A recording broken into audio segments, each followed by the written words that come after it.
So here we have this is an improvised sieve. It's a seed tray, but it makes a good sieve for me for seed raising mix from compost.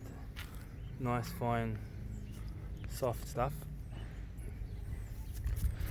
and that's what got separated out of it. It's bigger stuff from this compost here, which was sitting under that chook house. It was over there, so that can be used to propagate seed. And you got to get resourceful, because you can't buy this stuff at the moment. It's non-essential. So whatever you got lying around, make do with it. You got leaves lying around, make compost, mow some lawns, mow someone else's council strip, get the grass, make some compost. You need 1 metre square of it at least. And Jeff Lawden's got a video on how to make compost in 18 days. By which time, if you had seeds ready, if you find some nice fine stuff like this under a tree in a park, you get some nice hummus stuff. You can start growing your seeds. You can start making your compost, and you can have them planted in 3 weeks. You can. Maybe 4 weeks. You can direct sow into the ground in fine compost, like where the carrots are, and leek and spinach, spring onion. See, and these, you can see the rows of the finer soil. You gotta think. I mean, the red zone in Christchurch has a huge amount of compost in there. If you live near it, take a wheelbarrow, come home. If you've got cardboard in your garage, put it down in a sunny spot. Make sure it's a sunny spot. Prune any trees if you have to bring the sun in. Put the cardboard down that we have under here.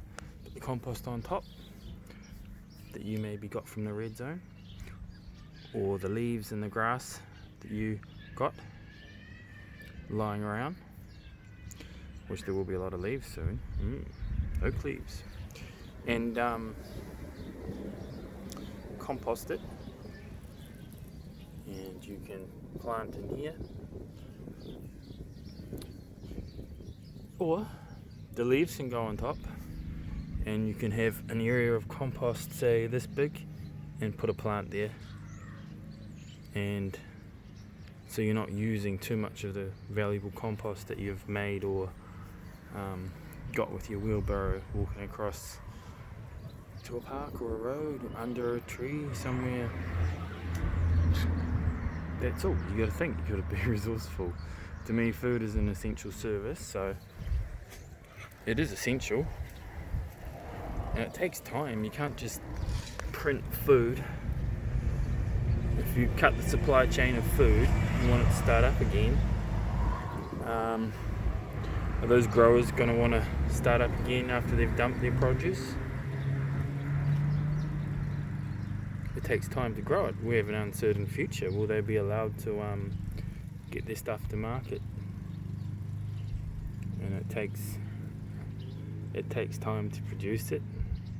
They produce it again, they lose a heap of money. I mean, if they got money, they just take a holiday, man. See what happens. Use your brain, grow something else. Grow a storable crop. I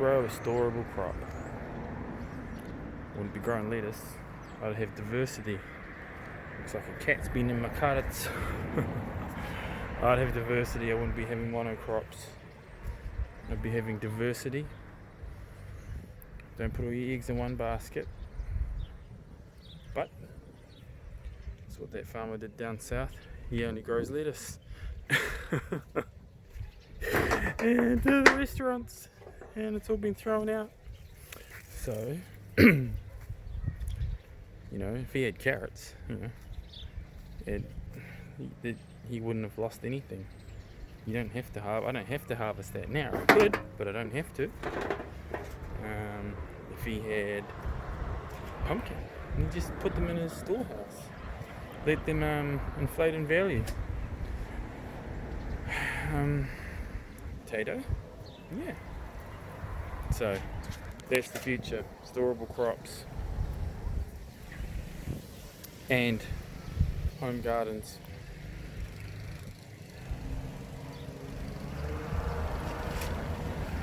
Monoculture agriculture is a crock of you know what.